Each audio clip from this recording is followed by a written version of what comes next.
L'histoire de The Wishing Pearl et du Returning Crow. Il était une fois un garçon qui gardait des buffles pour un homme riche. Un jour, il emmenait les buffles paître dans les champs. Malheureusement, le buffle a été perdu. Le propriétaire cruel l'a forcé à payer de l'argent. Mais aussi pauvre qu'il fût, où trouverait-il l'argent pour payer? Le garçon gisait immobile dans le champ, réfléchissant sans fin et ne sachant que faire, lorsqu'une corneille femelle s'envola de quelque part. Le voyant immobile, le corbeau crut que c'était un cadavre et voulut le manger. Le garçon attrapa rapidement le corbeau et lui dit : « Tu comptes me manger ? Je dois te tuer. » Mais quand il entendit le corbeau raconter l'histoire de sa pauvre famille, devant travailler seul pour élever ses enfants sauvages, le garçon lâcha le corbeau avec compassion. Avant de s'envoler, le corbeau cracha une perle et dit : « Laisse-moi t'offrir cette perle comme petit cadeau de remerciement. » Grâce à cette perle, il obtint tout ce qu'il souhaitait. Le garçon prit joyeusement la perle et souhaita immédiatement : « J'aimerais avoir un buffle. » Immédiatement, un gros buffle bien gras apparut. Il reprit le buffle pour le rendre à son propriétaire puis démissionna. Puis il tint la perle dans sa main et souhaita : « J'aimerais avoir une belle maison où vivre. » Immédiatement une belle maison apparut. Le garçon pouvait toujours souhaiter : « J'aimerais avoir une belle épouse. » Effectivement, dans le village il y avait une belle jeune fille qui est venue demander à être ma femme. Grâce à la perle, le couple a obtenu tout ce qu'il souhaitait. Vie matérielle pleine et entière. Mais la femme est gourmande. Être heureuse seule ne suffisait pas, elle voulait que toute sa famille le soit aussi. Alors, pendant que son mari était absent, elle a volé la précieuse perle et est partie chez ses parents. Quand le garçon est rentré à la maison, il l'a trouvée.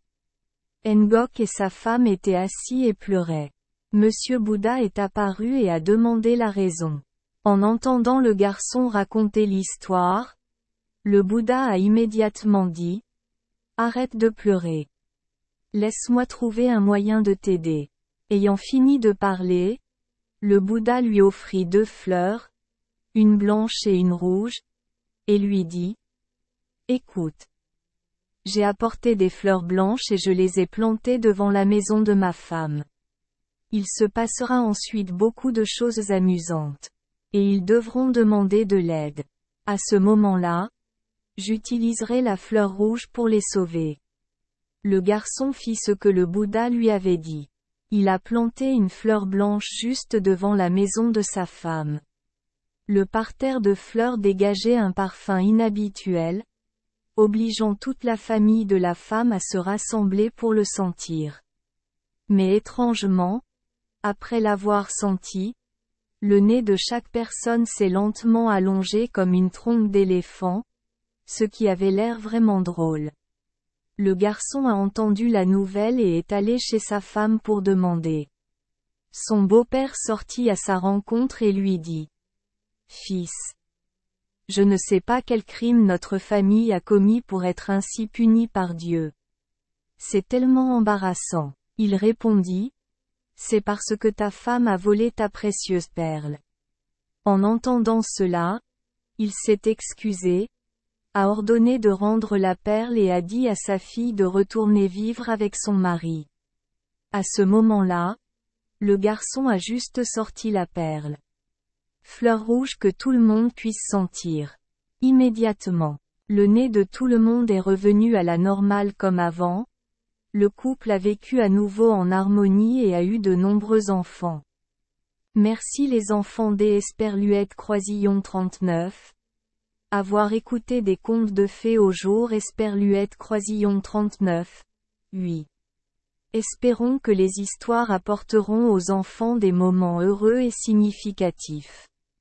Si vous aimez notre chaîne, veuillez appuyer sur le bouton S Esperluette Croisillon 39. Abonner, pour ne manquer aucune histoire intéressante.